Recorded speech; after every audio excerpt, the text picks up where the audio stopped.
Hey, good day, everybody. Welcome back to our Chavruta Sessions live from Jerusalem with Rabbi Chaim Goldberg of the Noahide World Center. We've been going through beautiful material on the Kuzari, and today we're on the second part of lesson 8.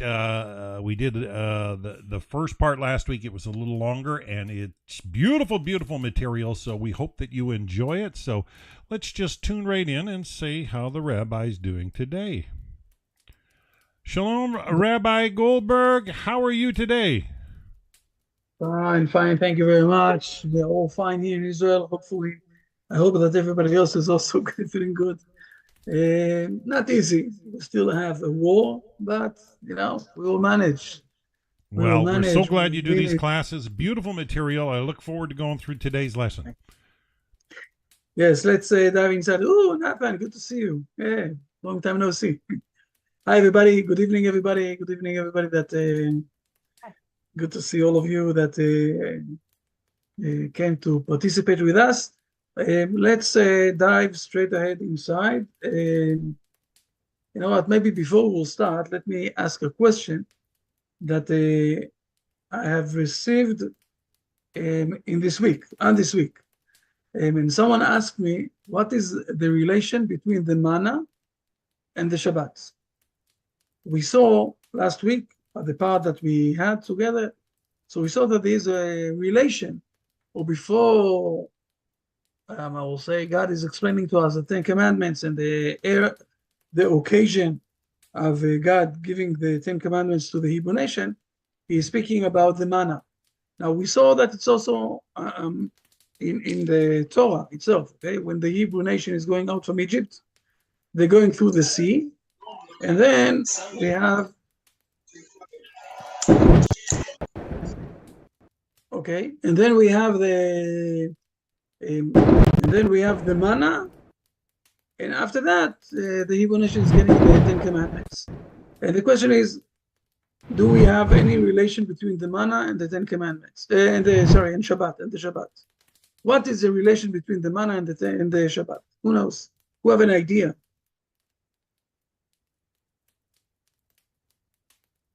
Let me open the just a moment.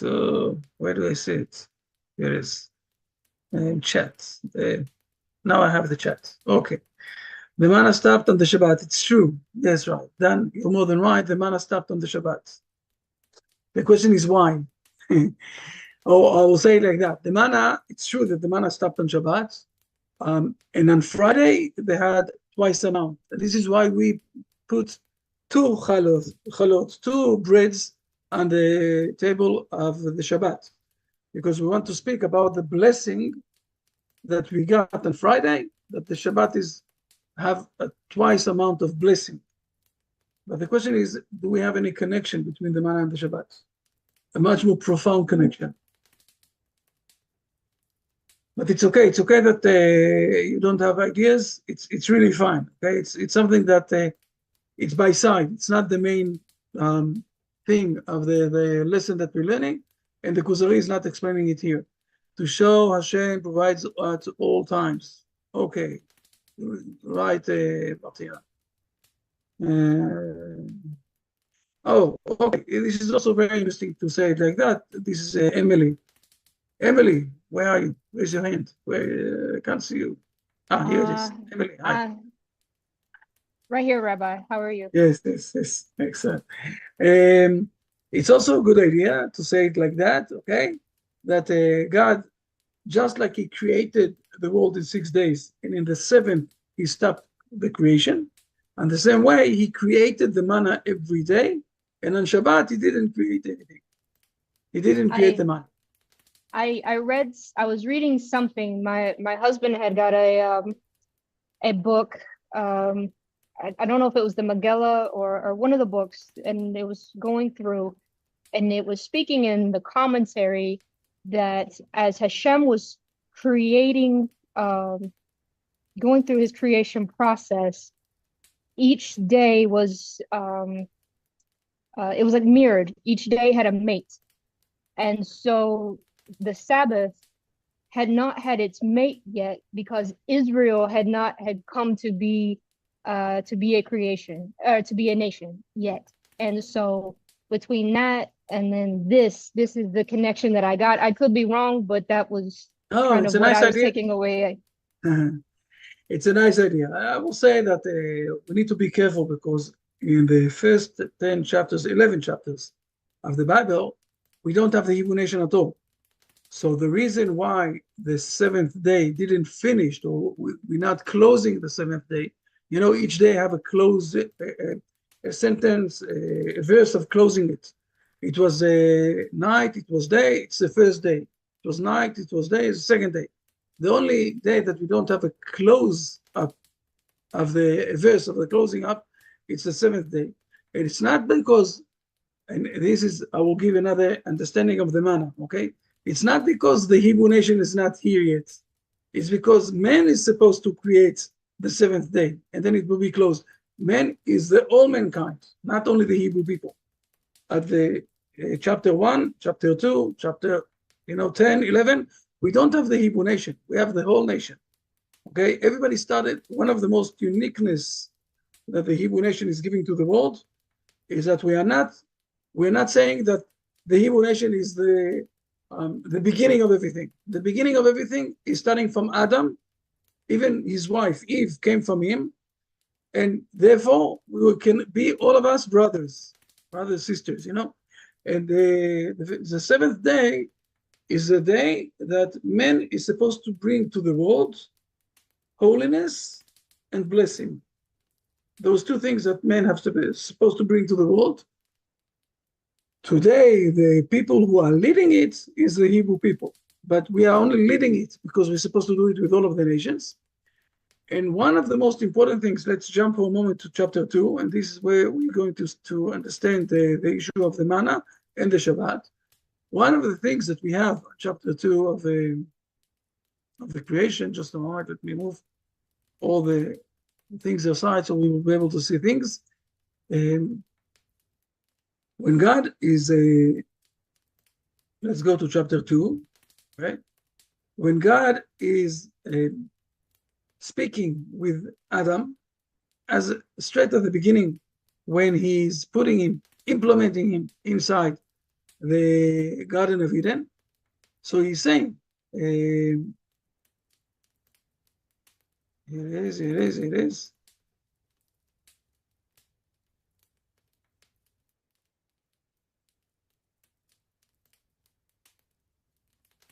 Sorry, chapter 1. I'm sorry, my mistake. Chapter 1. This is already much more than that. Let's go to chapter 1 for a moment.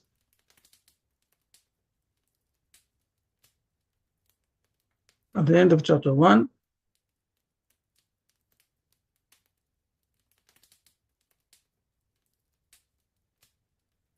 No. I lost it. I'm sorry.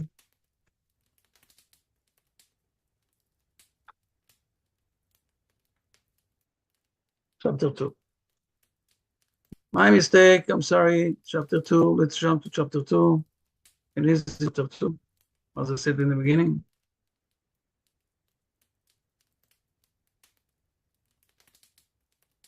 No? Okay. Let's go to verse 15. Please read, Dan, please read verse 15. 15. Now the Lord God took the man, and he placed him in the Garden of Eden to work it and to guard it. We have three words here that we need to understand. The first one is how exactly God took the man. Okay, so for that, let's read the Rashi for a moment, and we will understand what's happening here. And it's very important because it's giving us the right concept, the right mindset when we're speaking with others. It's not something that we can force people. Let's jump for a moment again to verse 15. Please read Rashi. Took. He took him with pleasant words and enticed him to enter. And that's from Genesis, Rabbi 16:5. So we have how exactly God, he's always, whenever Rashi, whenever it's written down that someone took someone else, the meaning of this, he pleased him, he spoke with him, he brought him to the stage that he wants to do those things. And this is what God did here. And what exactly is the mission of God in this world? Is to work and to guard the garden. And this is what we need to do. So for 6 days, we need to work and to guard the garden. We need to work and to guard the garden is this world. And on the 7th day, we need to stop. And this is what happened also in the era, in the time of the desert for 40 years. For 40 years, 6 days, God gave them manna, and then they were supposed to go out and to take it and to bring it back to home. And on the 7th day, they stopped. And this is where they started to get used to this situation that they are working in this world for 6 days. And the 7th day, they are stopping. And this is part of the connection between the manna and the Shabbat. It is teaching us how to live in the right way in this world. If you will think about this, you will see that, never mind. Okay, this is enough for that. Okay, so this is one of the questions that I have been asked about the manna and the Shabbat. And now let's go back to the things that we are learning. Let's continue on. Okay, so what we saw the first part, and the first part is before Rabbi Yehuda Levi is explaining to us how exactly happened the miracle that God spoke with the whole nation of Israel. And this is what we saw last week. First of all, he is explaining to us that it's related with the nation that God is going to speak. I will say it in a simple way. When I have a message to someone, before I'm explaining to myself the message, I have the idea that I'm going to speak with someone. And then I'm organizing the exact message to this person. And the same way, when Rabbi Yehuda Levi is trying to teach us about the beginning of this religion, okay, this is how it started, yes, to the subject, and explain to me how your belief grew, and he's answering, no, it didn't grow. It was in a way of suddenly, just like God created this world. But before I'm going to explain to you this sudden situation that God spoke with the Hebrew nation, you need to know that God wanted to speak with the Hebrew people. And the Hebrew people is getting, I will say, the privilege to be those who have the connection with God. And this is what we saw. Now, I don't know if you managed to see it, but one of the things that I did, I broke down the things that we're going to read now to small versions, small parts, so it will be easy for us because it's a long one. So let's go step by step, okay? And please, Dan, let's start the first one, and then the second, and everything else, okay? Okay. Let's go, please. The rabbi doubting divinity. Just a moment.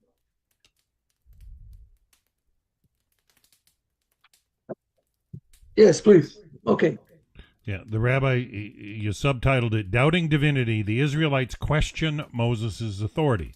The sabbatical law is derived from this circumstance, as well as from the creation of the world. Oh, forgive me. I got dust on my microphone. Bless you. As well as from the creation of the world in 6 days. Also, from another matter to be discussed later on, although the people believed in the message of Moses, they retained, even after the performance of the miracles, some doubt as to whether God really spake to mortals and whether the law was not of human origin, and only later on supported by divine inspiration. They could not associate speech with the divine being, since it is something tangible. I want to remind us all again, the Hebrew tradition is not against the reason and the logic. This is one of the biggest questions, philosophical questions, okay? The best way to show this or to explain it is, now it's much easier for me, okay? Let's speak about the AI. The AI, okay, we all know the AI, the Gemini, whatever you call it, that is speaking with us through the computer. But who created the AI? The human being. This is why the AI always will have limits under the circumcisions that the human being created.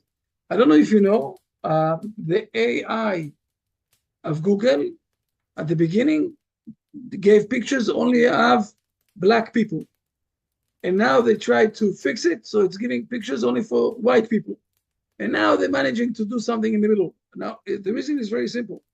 When I'm building up a washing machine, I will never be able to speak with the washing machine. It's something that I created, okay? And the same thing with everything that we do. We all know the Tamagotchi. Remember the Tamagotchi? We all know that.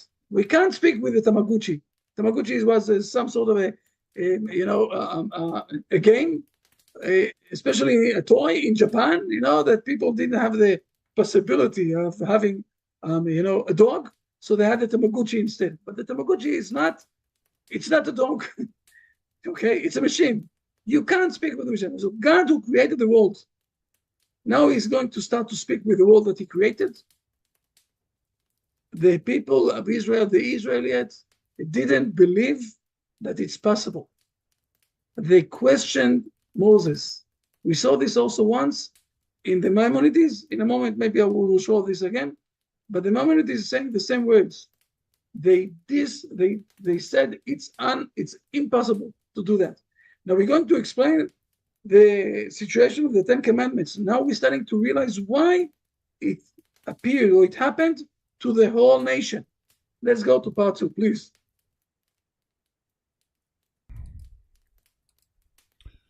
Part 2, preparing to meet God, physical and spiritual purification.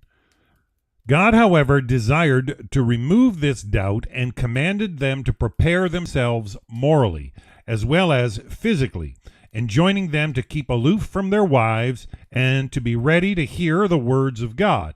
The people prepared and became fitted to receive the divine afflatus and even to hear publicly the words of God. We have here a unique situation with the elders of Israel, and if you will go to chapter 19 in Exodus, you will see that this is what they're saying to Moses, saying to Moses, you are bluffing us. When we look in Genesis, when we're listening to the promises that God gave to our fathers, Abraham, Isaac, and Jacob, he never spoke about speaking with us or giving us a Torah. This is something that you brought to us from Jethro. We don't know from whom. We don't know from whom. We want to speak with God. It's not the same to listen from the messenger or to listen from God. We don't have, this is why the Hebrew nation don't have, listen good, this is why the Hebrew nation don't have someone that spoke with 12 messengers that will spread the word outside. Okay, don't forget, we are sitting on the close-up that he is asking how exactly your faith got spread over. And the answer is, suddenly God created this thing of I will say, it's not a religion, but this nation, okay? So let's continue on, please, to step 3, please.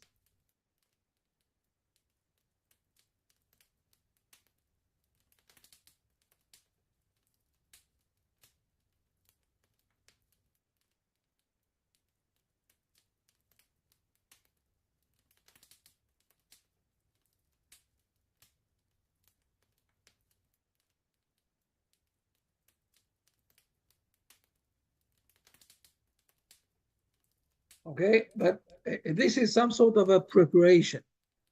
I will say something to bring a lot of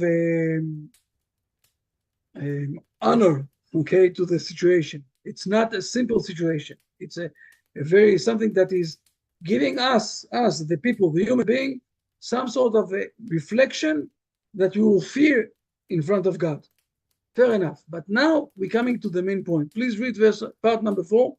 And for this, we must understand it very clear, please. Okay, hearing the divine voice, the 10 Commandments revealed. They distinctly heard the 10 Commandments, which represent the very essence of the law. One of them is the ordination of the Sabbath, a law which had previously been connected with the gift of the manna. The people did not receive these 10 commandments from a single individual, nor from a prophet, but from Hashem. Only they did not possess the strength of Moses to bear the grandeur of the scene. I will say it like that. Listen good. This is something that we need to be very clear. Okay? Now what, maybe let me ask it as a question. Try to answer that. Who told to, let me frame the question. If I was there, or if each one of us, try to think for yourself for a moment that you were there. How can you prove that what you saw, or what you heard, it's related or it came from God? Try to answer that. Imagine for a moment that you were there. We are in part 4, okay? We just read part 4. Imagine that you were there. How can you prove that you spoke, that God spoke with you? Try to think, try to answer.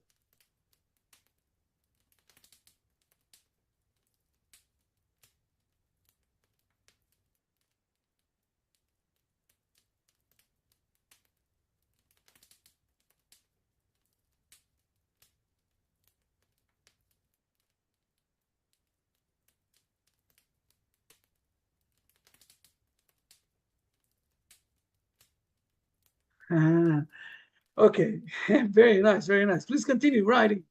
Try, please. You're writing very interesting things. Now we'll refer in a moment to what I think it's written down here, but I also know it's written down also in other places. But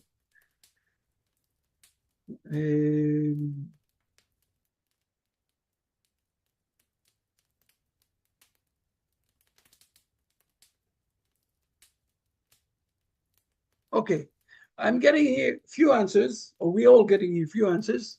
Some in the beginning said we can't prove it. Okay, but we know that the Hebrew nation came outside from this occasion and said, all of them said, we spoke with God. God spoke with us. Okay.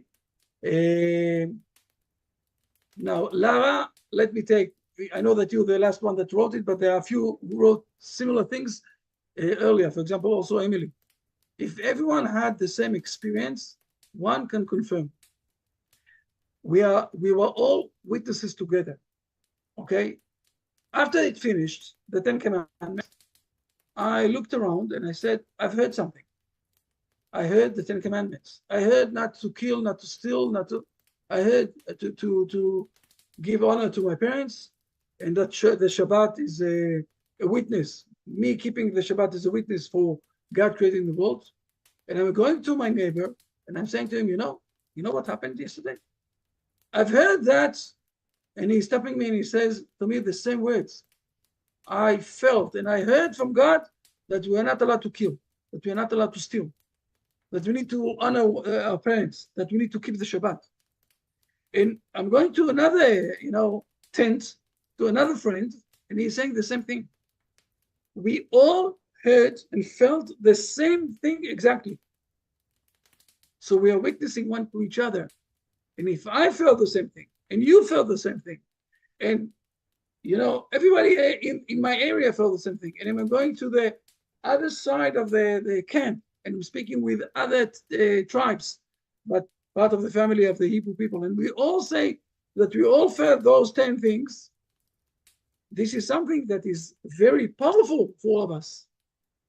We can't, you can't take 600,000 elders from 20 years to 60 years, and that they will all lie in one way, in one moment. So we all felt, or those who were there, okay, felt that something from outside of this world spoke with them, and the same wording to all of them, or the same idea to all of them. Hey, it can't be a coincidence, it's true. And this is what this is basically what happened. Now read again, please. Number 4. Number 4. Read it again, please. Now. Number 4, hearing the divine voice. They distinctly heard the 10 commandments, which represent the very essence of the law. One of them is the ordination of Sabbath, a law which had previously been connected with the gift of the manna. The people did not receive these 10 commandments from a single individual, nor from a prophet, but from God. Only they did not possess the strength of Moses to bear the grandeur of the scene. We have here something that everybody said about God spoke with me. Something big spoke with me, and they all said the same. Now let's continue to number 5, please. Let's continue to number 5. Number 5, beyond human prophets dispelling doubts about Moses.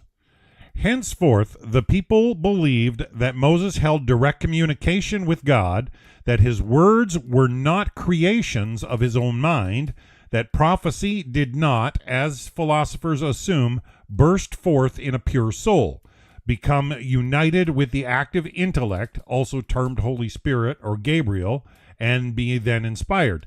They did not believe Moses had seen a vision in sleep, or that someone had spoken with him between sleeping and waking, so that he only heard words in fancy, but not with his ears, that he saw a phantom, and afterwards pretended that God had spoken with him. Before such an impressive scene, all ideas of jugglery vanished. Okay, what happened here is that suddenly everybody said, okay, it is truth that God is speaking with Moses.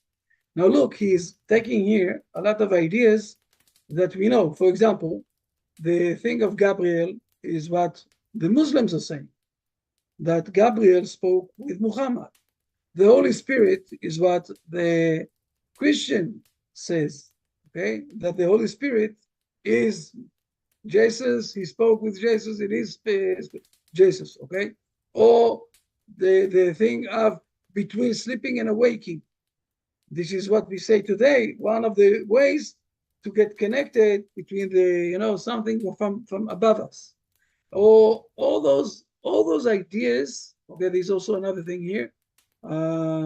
Vision in sleep. Okay, another thing that we say. Or the phantom. Phantom is also one of the things that we're saying, especially in the East. All those ideas, people said Moses is a bit, he's drinking something, or he's taking some sort of all sorts of things that he is a bit, bit outside. No, after this phenomenon that they all felt that God is speaking with them, 600,000 people, and after that they spoke one with each other, and each one of them confirmed that he felt the same, that he heard the same, that he is part of the same thing. This is where they started to realize and to listen to Moses and to say, okay, he is the messenger of God to give us or to bring us the Torah. Now let's finish with the 6 and 7, please. The divine, please, from. All right, 6, from spoken word to divine script, the tablets of stone. The divine allocution was followed by the divine writing, for he wrote these 10 words on 2 tablets of precious stone and handed them to Moses. The people saw the divine writing as they had heard the divine words. 7, the Ark of the Covenant, a symbol of prophecy's presence. Moses made an ark by God's command and built the tent over it. It remained among the Israelites as long as prophecy lasted, i.e. about 900 years, until the people became disobedient. Then the ark was hidden and Nebuchadnezzar conquered and drove the Israelites into exile. Well, we have here one more step that we need to realize what's happening. God not only spoke with us or with something in oral or some sort of a experience that we can't define it, we're putting it in some sort of a framework. What is a framework? The tablets of stones. What is a framework? To put it inside the ark of the covenant. Okay, there is a framework where we're putting all of those things. This is not God. It's not God. but it's in some sort of a way, God, who is above all of this world and is not a very spiritual, is doing something that is not only speaking or getting connected with people, but he is also doing something that is giving us some sort of presence here. We need to discuss it. This will be the next and the next thing when we're going to speak about the golden craft and to understand why the Hebrew nation did the golden craft and what exactly is happening there. But before that, we need to close something very important here that we just started. So please, let's read 88, please. All right. 88. Al-Kuzari responds, should anyone hear you relate that God spoke with your assembled multitude and wrote tables for you, etc., he would be blamed for accusing you of holding the theory of personification. You, on the other hand, are free from blame because this grand and lofty spectacle, seen by thousands, cannot be denied. You are justified in rejecting the charge of mere reasoning and speculation. Something very interesting. He is going to a situation, who is explaining a situation that we bringing God to personification. Okay, we're explaining that God is also something that we can describe him as a human being. We can describe him with his hands, with his fire, with that building up the table, the tablets of stones. Something that is, we can relate to him, that he is here in this world. And this is where the second time, we did it also last week, just first of all, read part number 1 as the answer, and then we will proceed, please. Okay, the rabbi responds, the limits of reason and the power of certainty or faith. Heaven forbid that I should assume what is against sense and reason. The first of the 10 commandments enjoins the belief in divine providence. Okay, so first of all, it's the second time that he's saying it. Okay, second time that he's saying it. Now look for a moment, just that you will realize, you will look at what we spoke last week, not last week, 2 weeks ago. You will see that when he's trying to compare faith, also, I believe, I prefer to call this certainty. Okay, it's not only faith; it's a certainty that I have relation with God. It's a full certainty. I can live through that. We call this also faith, but the word faith is a bit out of context. Okay, today with all of the Christian and how they take it. Okay, so let's speak about certainty of the relation with God.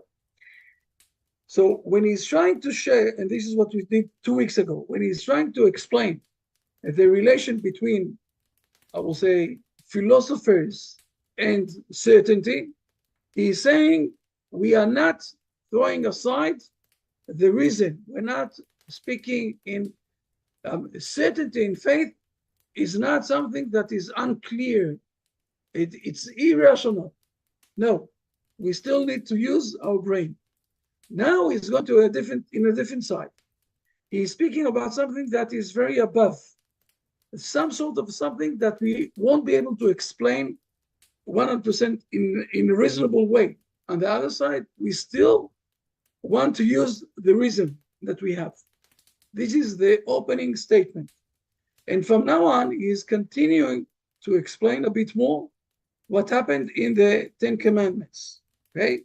And let's read. It's also, again, I broke it down to a few parts, so it will be easy because it's a long issue. And then we will be able to get the full answer of how exactly the faith of the Jewish nation, I'm calling it a faith, it's not only faith, the religion or the nation of the Jewish nation started. So please, let's read. Okay. Let's read number 2. Number 2, beyond idols, the true nature of God. The second command contains the prohibition of the worship of other gods or the association of any being with him, the prohibition to represent him in statues, forms, and images, or any personification of him. How should we not deem him exalted above personification, since we do so with many of his creations, example, the human soul, which represents man's true essence? The Okay, divine... stop right there. Okay. The first thing that he's saying, we are not allowed to do any idols. We're not allowed to do any idols. And it's similar, and this is what he's saying at the end. It's also similar with the soul of the human being. Can we see the soul? Can we explain the soul? Can we define exactly the soul? It's something that it's not measurable. It's not in the words that we have in our I will say, tools of the words. And this is also the same thing with God. Now, he's not going to explain all the 10 commandments. In a moment, we will see why. Let's continue on, please. Number 3. The divine essence, unveiling the incorporeal soul. For that part of Moses which spoke to us, taught and guided us, was not his tongue, or heart, or brain. Those were only organs, whilst Moses himself is the intellectual, discriminating, incorporeal soul, not limited by place, neither too large nor too small for any space in order to contain the images of all creatures. If we ascribe spiritual elements to it, how much more must we do so to the Creator of all? Moses is someone in a body that we can look at him and we can say that this is Moses. But it's not him. It's only the tools of his soul speaking with us or connecting with us. And the same thing is with God. God connected with us on the 10 commandments. Okay, and soon we're going to to wipe everything upside down. Okay, God spoke with us in the 10 commandments. He also gave us the stones with the 10 commandments. We also built up an ark for putting the 10 commandments. But this is only, I will say, the appearance of these 10 commandments in this world. When God spoke with us, it's a soul, or it's not a soul, it's God who spoke with our souls. And we can't really define it exactly that it's a 10 feet long or something, this is the way of the body, or this is a different way how to shape the body. Let's continue on. Okay, please, number 4. Number 4, the power, scroll down a little bit, the power of creation from thought to reality. We must not, however, endeavor to reject the conclusions to be drawn from revelation. We say then that we do not know how the intention became corporealized and the speech evolved which struck our ear, nor what new thing God created from naught, nor what existing thing he employed. He does not lack the power. It's amazing. This part, I think, is the most amazing part that we have here. Because it says we don't really know how exactly this occasion happened. We don't know. You know why we don't know? Because we don't have prophecy already for 24 centuries. So we don't know. But I must say, and it's written down also in the continuous of the Kuzari and in SF4 and whatever it is, and also in the Maimonides. Let me tell you something, okay? That nobody, I don't know how much he knows this secret, okay? When God is giving a prophecy, for example, to Isaiah or to Jeremiah or to whatever it is, okay? He is not giving it only to them. He is giving it to prophets that are in the area at the same time. And he is telling all of them that this prophecy, Jeremiah is supposed to tell to the people. Isaiah is supposed to tell to the people of Israel. And in the morning, when all of them are waking up, after God spoke with them, they are all phoning, on the device, taking the cell phone, and they're calling Jeremiah and telling him, Jeremiah, you remember that what you need to say to the people of Israel? You must say it. We are all waiting that you will say it. And sometimes we had also few prophets who spoke in a bit of different ways together. And this is what he's saying here in 4. He's saying, look, I don't know exactly how it happened. I don't have the exact formula how it happened. I know that it happened. I know that all of the people there experienced this situation of God speaking with them, but we don't know exactly how he created it, but he doesn't have any limits to create new things. So he created a way to speak with us. Let's continue on, please. 5. All right. 5. The tablets of testimony, divine will made manifest. We say that he created the 2 tables, engraved a text on them in the same way as he created the heaven and the stars by his will alone. God desired it, and they became concrete as he wished it, engraved with the text of the 10 words.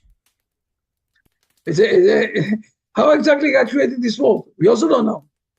Again, look how much those are, I will say, the connection between the divine, or between God, okay, and this world. We don't know exactly how it's happening.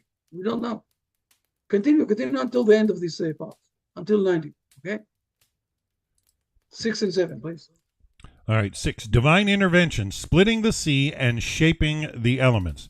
We also say that he divided the sea and formed it into 2 walls, which he caused to stand on the right hand and on the left of the people, for whom he made easy, wide roads and a smooth ground for them to walk on without fear and trouble.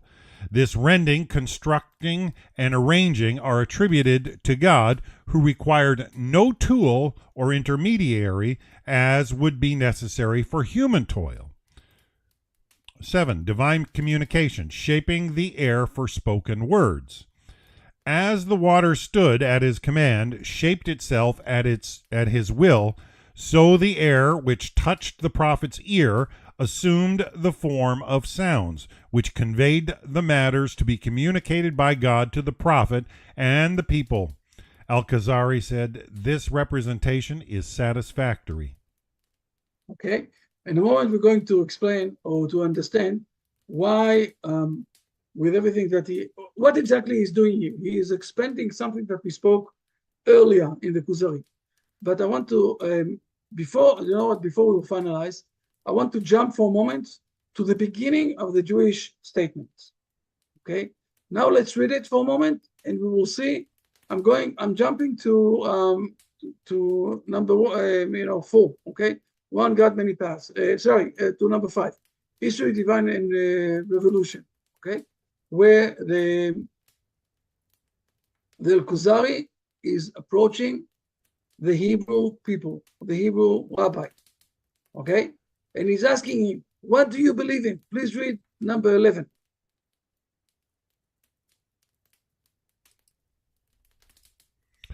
The rabbi replied, I believe in the God of Abraham, Isaac, and Israel, who led the children of Israel out of Egypt with signs and miracles, who fed them in the desert and gave them the land after having made them traverse the sea and the Jordan in a miraculous way, who sent Moses with his law and subsequently thousands of prophets, who confirmed his law by promises to the observant and threats to the disobedient.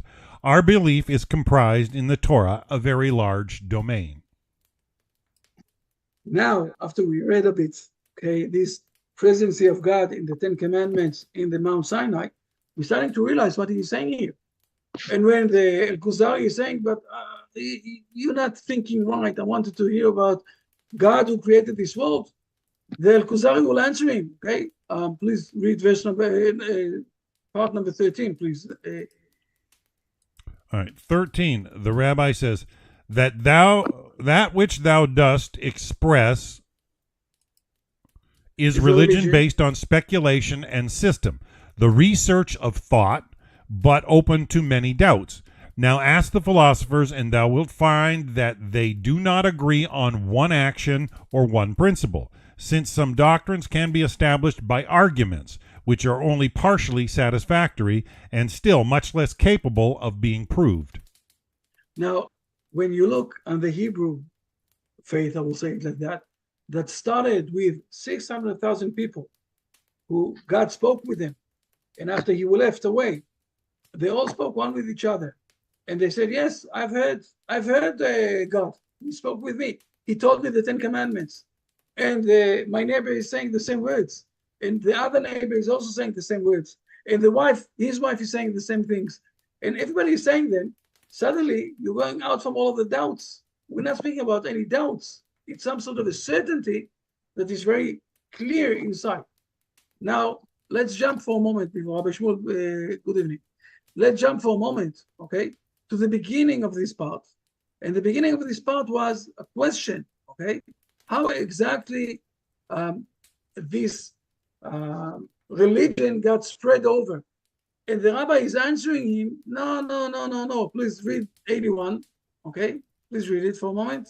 Let's remind us of what happened there in the beginning. The rabbi said, in this way, only rational religions of human origin can arise. When a man succeeds and attains an exalted position, it is said that he is supported by God who inspired him, etc. A religion of divine origin arises suddenly, but a religion of divine origin arises suddenly. It is bidden to arise, and it is there like the creation of the world. The 10 Commandments that God spoke with the Hebrew people, it was suddenly to all of them. I don't know how long it took, okay? If you're asking me, with what I understand, the knowledge that I understand, I don't know if it took more than 2 seconds. The truth, God implemented everything, all the 10 Commandments inside them. He spoke with them. You know, God doesn't have the limits of time. And this is what will be at the end of this part, okay? Let's read it now, the 91. It's answering everything. Please read now, 91. A new creation. Okay, 91, a new creation, the Sinai revelation, and the certainty of divine action. The rabbi said, I do not maintain that this is exactly how these things occurred. The problem is no doubt too deep for me to fathom, but the result was that everyone who was present at the time became convinced that the matter proceeded from God direct. It is to be compared to the first act of creation. The belief in the law connected with those senses is as firmly established in the mind as the belief in the creation of the world, and that he created it in the same manner in which he, as is known, created the 2 tablets, the manna, and other things. Thus disappear from the soul of the believer the doubts of philosophers and materialists. Wow. I'm not sure that this is exactly how it happened. I explained to you a few things. Exactly how God spoke with all of those 600,000 adults and their kids and their wives and their families, whatever it is. I don't know. But I know one thing. It's not something that is growing up step by step after a lot of doubts and discussions and debates. It's something that suddenly happened to all of this nation. And this is why the certainty is a very, strong certainty that you can't ignore that. And you can't say that, maybe something here is with doubts or something like that. It's a very different way. I will say it like that. A normal religion, let me stop the share for a moment.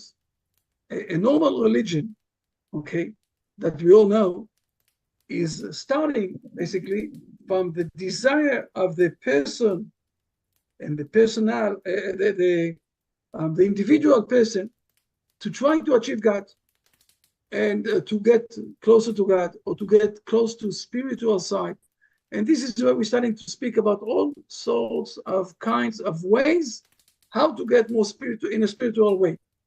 And the moment that you're just going to sleep and you're still awake, or maybe Gabriel will speak with you, something like that. The Hebrew nation started with something else. It started with God who approached and spoke with the full nation. Again, not the individual person trying to achieve to the spiritual side, or to get connected with God, with the divine.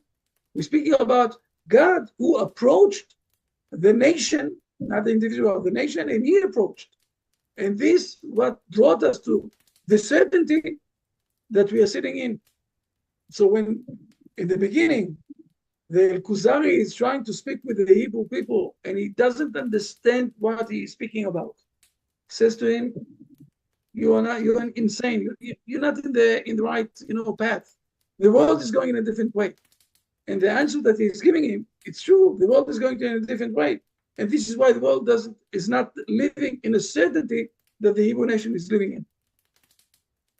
The next part that we're going to learn, it will be on air tomorrow, hopefully tomorrow morning. Okay. I'm sorry for the lateness. The next part is the question. So if so, how come 40 days later, the Hebrew nation did the golden craft?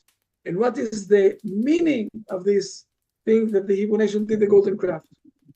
But we're starting to see a full picture of the certainty of the Hebrew faith.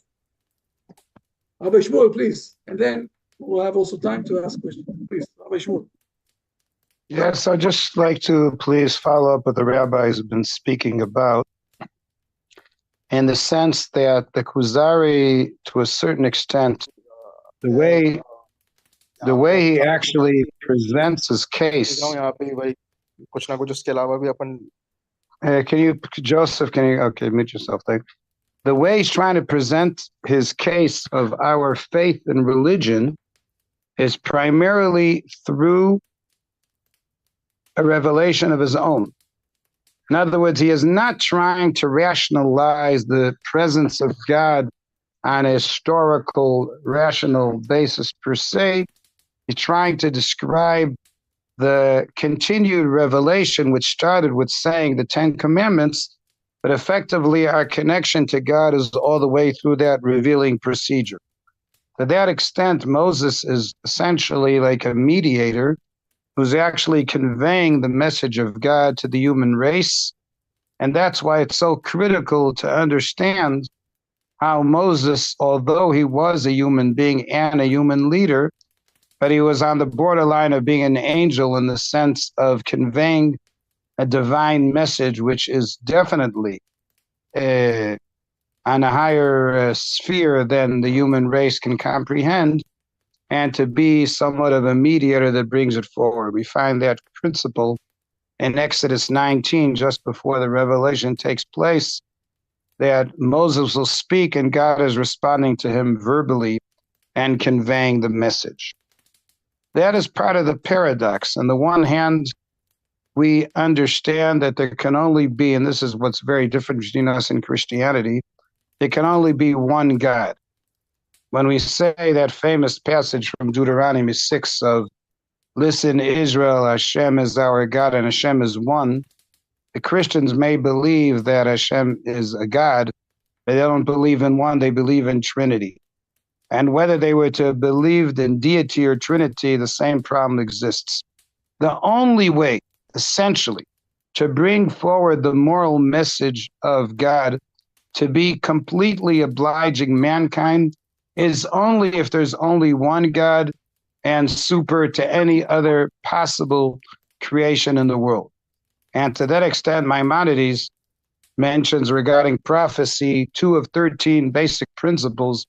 1, that God gives prophecy to human beings, and 2, that the prophecy of Moses exceeds any potential prophet before and after his existence.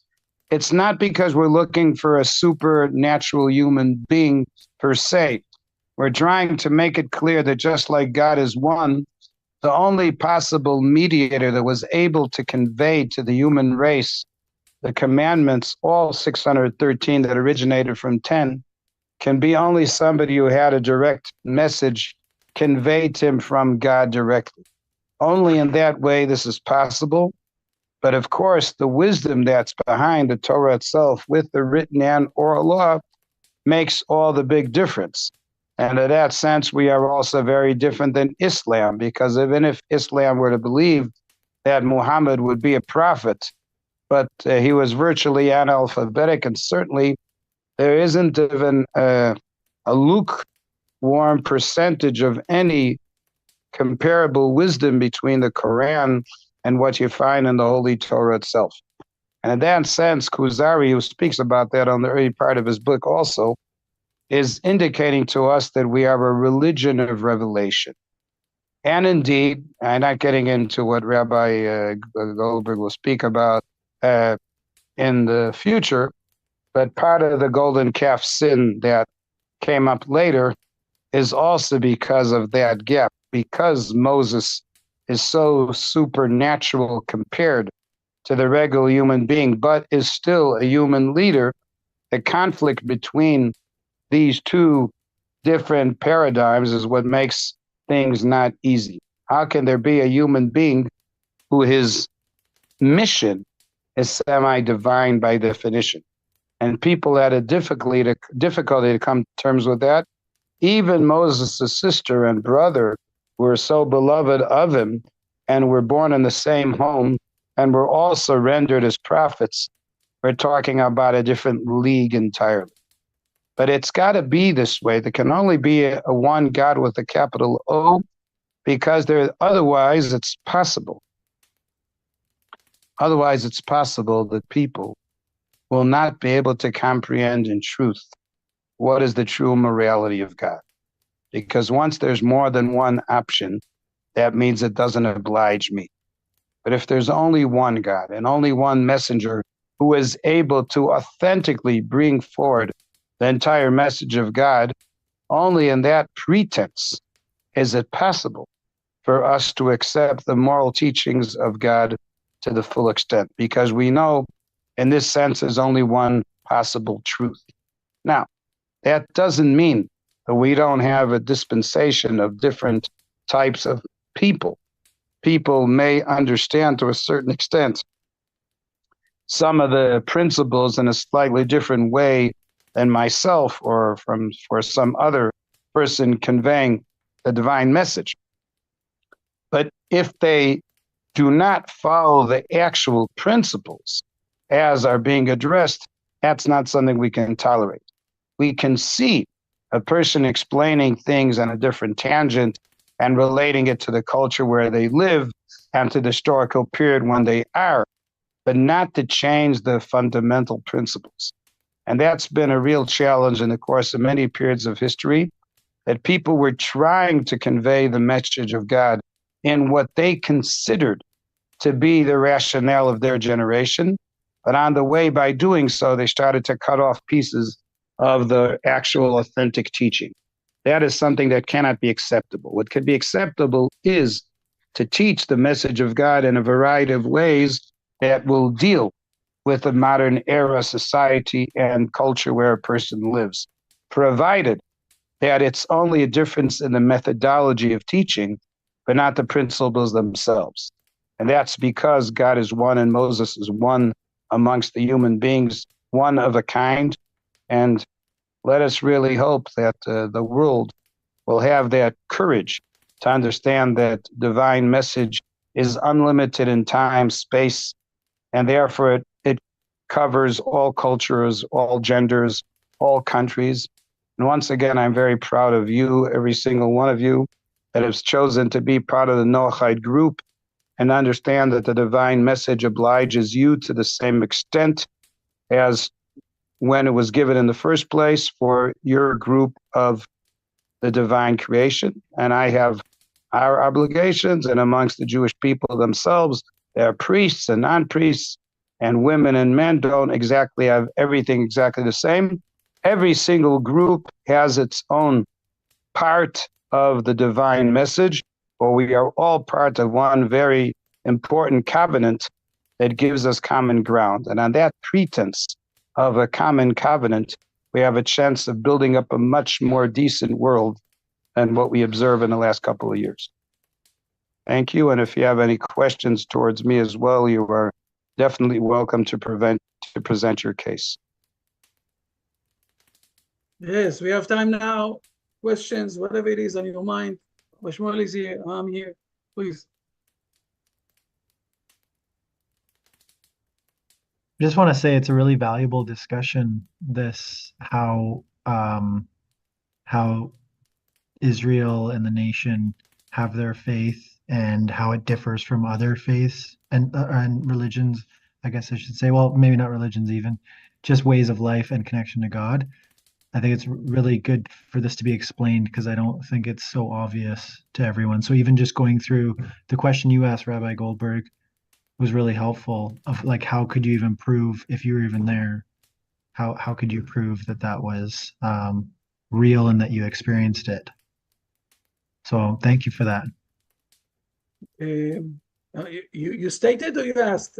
I'm not 100% No, sure. I'm just stating. I just think it's really Okay. valuable. Yeah, I've heard Rabbi Yosef Mizrahi speak about it as well, and that when the nation of Israel is receiving the Torah, the five books of Moses, they are the subject in the book, and so like they're the ones that can see like if there's anything in here that wasn't accurate, I was there and I received it, and it says exactly what happened, like especially in Deuteronomy and the rest. So yeah, I think that's a really valuable thing for everyone to know.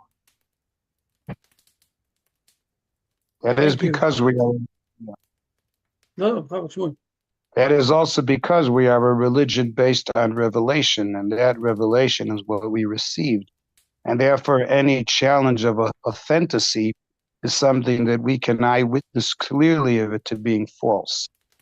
That's part of the power that we have to understand which things are valid, are reasonable, and what things can't be acceptable because of being a religion of revelation, as the Kuzari says. Rabbi Emily has her hand up. Yes, Emily, please. So Just a moment, Emily. From where are you in the world? I'm from the United States, Yes, but where? United States is a big place. Florida. Florida. Mhm. Okay, you speak. It's good that you speak English and not Spanish, but fair enough. I couldn't barely speak Spanish. My question is understanding that Hebrew nation does have a divine revelation, and the way that Hashem had conveyed it at Sinai.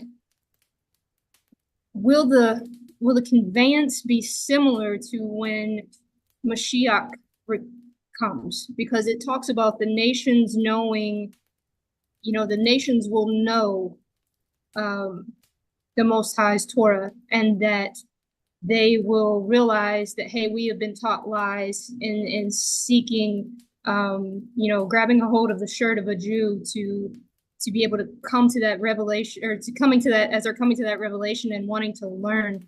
Is that a similar universal revelation that could happen, with prophecy? Is it similar?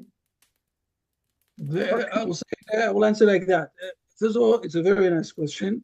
The answer is yes, but I don't know exactly how. One of the things that the Maimonides is saying is that those things we don't know how they will appear in this world until they will appear. So I don't know exactly how it's going to happen, but we are going to see the full presence of God in this world.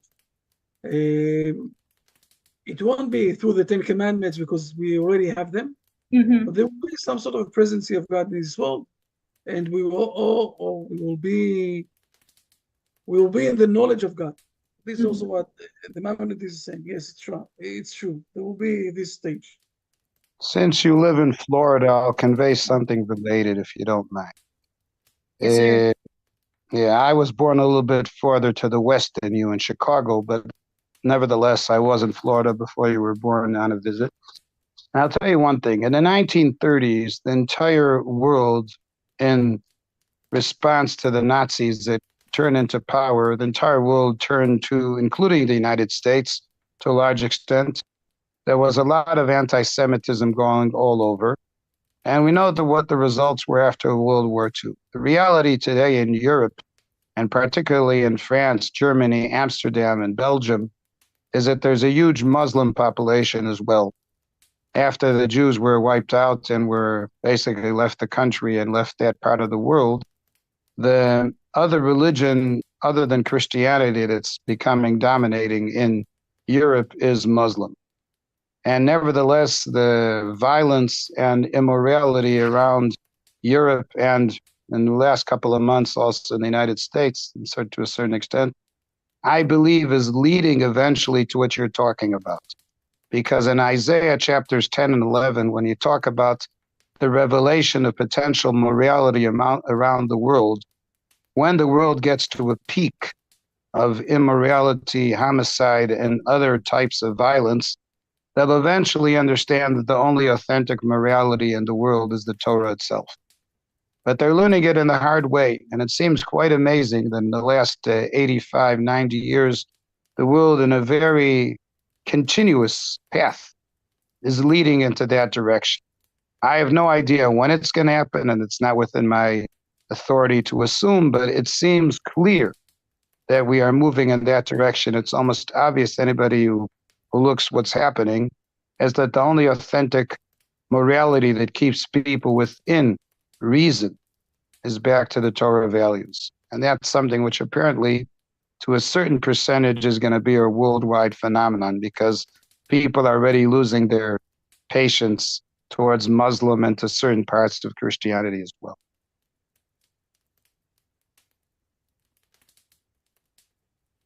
I don't know if that answers you, but I think it can give you a lot of hope.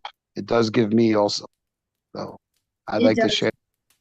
It does, Rabbi. I think when you see, I don't mean to take up too much time, but I think when you see people leaving the church in the way that they are, slowly but surely, I'm hoping that they're coming to the revelation of Torah. But when you see that, you know something's happening. There's some sort of paradigm shift that is occurring for them to leave that behind. And so that gives me hope, especially with some of my own family members. There were a group of, yeah, go ahead, Rabbi, excuse me. Go ahead. No, Fanas, answer, and then I have something to say. Please. There was a group of German philosophers before World War II that were extremely critical of Christianity. I'm talking about senior German philosophers at that time, like Schopenhauer and what's his name, Nietzsche and others. And they were talking about a lot of hypocrisy that occurred in Christianity. Rabbi Cook of blessed memory said what happened was that in the West, they translated the hypocrisy that they found between Christian values and reality.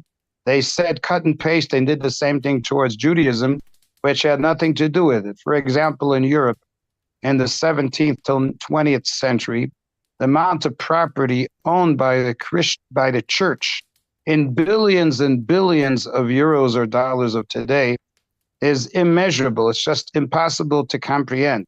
You're talking about a religion that believes in morality and equilibrium and financial opportunities. For the church to be so wealthy to an unlimited extent led a lot of people to feel this hypocrisy. But amongst the Jewish leadership, most of the religious leadership were poor people on purpose, people that never were seeking for ultimate wealth, certainly not at the expense of others. The synagogues were never something overly impressive, and the places where they were relatively impressive was in somewhat as a spirit of being near the Europeans at the same time. So they also tried to make fancy places, but it never was the original attitude. So that hypocrisy was translated from one religion to another. And now, as you see in America, and especially in Central Europe, that Christianity and Muslim are getting to a total ethical crisis. The only option is go back to the only one with a capital O, which is God, and the only human special being Moses. Everything else is clearly rubbish nowadays. Hello. Sorry, Rabbi. Hello. May I ask a question? Hello. Yes. Hello? Yes, Sure. yes. May I? Yeah. This week I have a long discussion in myself about this. We are talking about that prophets are a kind of superhumans or above normal humans. Is it? Yeah. Then we are listening here that there were thousands and thousands of prophets in Israel. So these superhumans in a natural way. They're talking to God directly. No, God talks to them directly. So they are only Israelites. Then look, I don't like. No. Let's let's be more clear, please. I don't like the words superhuman. Okay. no, yeah, it was wrong. I want to define it differently. Okay. They see the world in another dimension. Okay. Yeah. Just like the difference between those who see the world in 2 dimensions and we as human beings see the world in 3 dimensions, the prophets see the world in another dimension. And because it's very clear if you will go to. Now, it's true that the Hebrew nation carried, okay, inside the Hebrew nation, a lot of prophets. But there were also prophets in other nations in all sorts of ways. The most famous one is Bil'am in Numbers, chapters 22, 23 there. So but there were also others, okay? Obadiah also is one of them. That he wasn't from Israel in the beginning. And there were also other prophets in from other nations. And Elijah is saying that it depends on the human behavior, regardless if he's a white person, a black person, male or female, a free person or someone who is a servant, depends on his behavior. God will put his presence in him. So it's not, I don't like the word superhuman, because one of the most important things that we are learning, especially here, is that people have the possibility with their behavior to get related with God. Sorry, English is not my mother tongue. That's why I used a wrong word. Okay. But nevertheless, they're on a special level. So then we have, when we read all the wars, Israel against Moab, Israel against Ammon, etc., got it always with Israel against the other nations. Those who are trying to harm Israel, yes. Yeah, but there is a thought in me: is God a God of Israel only, or to the whole world? God created the whole world. Yeah. Okay. But if my nation, for example, goes for a war with Israel, God will support Israel, for example. Usually, yes.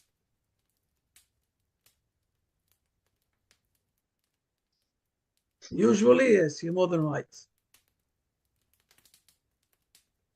So in order, this God is also my God, I have to become a part of Israel. You have 2 ways how to become part of Israel. One is a very hard one, is by doing conversion, but the second one is being Noahide and get connected with Israel. What about billions and billions of people around the world? They will become Noahides.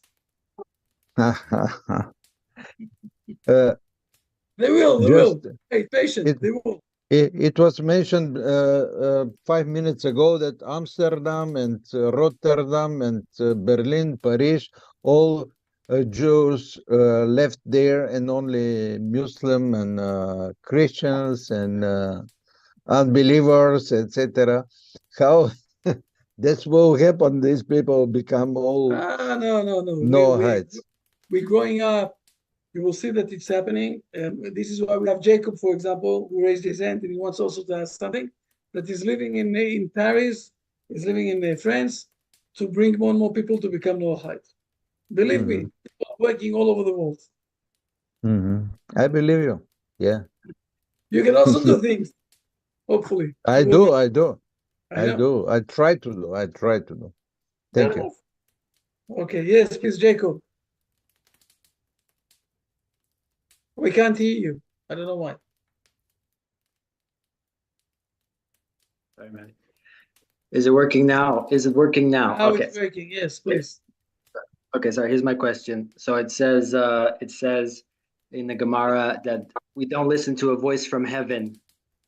the bat call, the voice from heaven. We don't, if a voice booms from heaven, it doesn't necessarily mean it's prophecy, right? And then you see in the last verse in 90, it talks about the air which touched the prophet's ear, assumed the form of sounds. So it's more like a conversation. And is that the main difference, that God speaks to the prophets in this personal way? And what's the difference with Mount? I mean, obviously Mount Sinai is much bigger than just a voice. It's the whole mountain. It's everything. So I'm not really concerned about that, but that difference is what I'm asking about. I don't know if it's clear. I will say it like that. It's being expressed and much more in detail when you jump to Essay 4 and you read number 3 there. It's a long one. It's a very long one. We need to break it down, and you will understand much better what is prophecy. But prophecy is a different environment. Okay, it's not like taking drugs. It's not like being drunk. It's something else. Okay, something really else. And the most important thing is that even when you feel that, and when you understand that you got some sort of a message from God, you're getting also, and this is what I try to explain it also in Mount Sinai, you're getting also, it's not only you that is getting those words. Also some of your friends, your neighbors, or people who are prophets like you, getting the same message.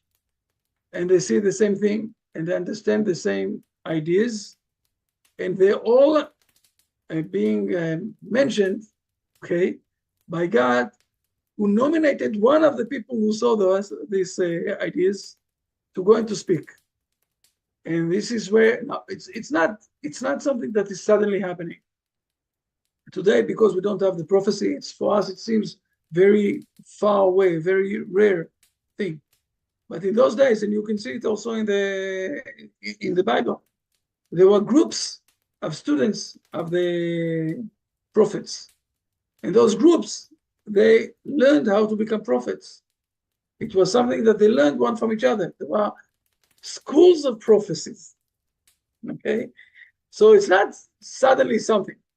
Again, I don't know exactly how it's going to restore back, like it's being written down also in Joel and also in other prophets.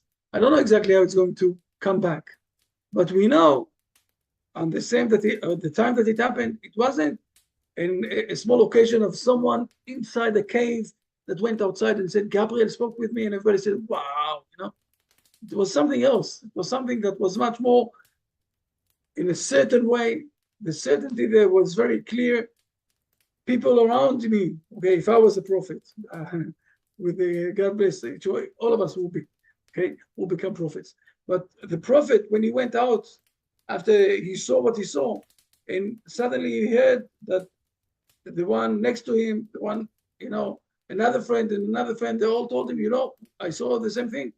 We all saw it together, but you were in a different house. You were in a different place. How come? What happened there?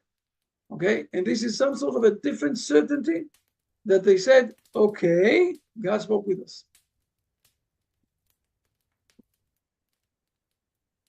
Got it. But this kind of idea of a conversation, is talking directly to the prophet, that idea, now the sages have this conversation with each other, and it's different, but this idea, it comes back to this idea of conversation. I think it's very important.